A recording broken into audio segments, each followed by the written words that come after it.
నువ్వే కదా బాధపడేది, భుజం మీద ఎక్కించుకుని మరి తీసుకెళ్తున్నారు పాపం చిన్నపిల్లవాడిని అయితే.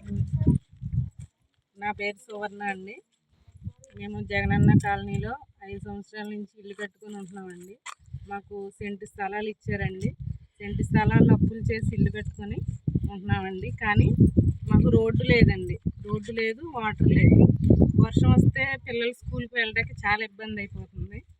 ఇంకొకటి ఏంటంటే మెయిన్ రోడ్డు సార్, మాకు కావాల్సింది ఒక్క రోడ్డు వేయండి సార్, మీకు దండం పెడతాము.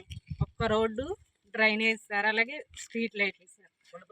ఇంకొకటి ఏంటంటే మాకు ఎక్కడికి వెళ్ళినా మీరు కొండపల్లిలో యాడింగ్ లేదు, మీకేం చేయలేము అంటున్నారు. అదొక్కటి ఆలోచించండి సార్.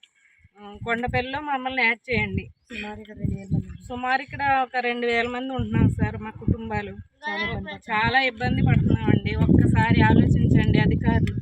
మమ్మల్ని మా మీద దయించి ఎన్నిసార్లు అర్జీలు ఇచ్చినా కానీ సార్ మావి పక్కన పడేస్తున్నారు, పట్టించుకోవట్లేదు. ఇప్పుడైనా సరే తక్షణమే మా సమస్యలు పరిష్కరించాలని కోరుకుంటున్నాం.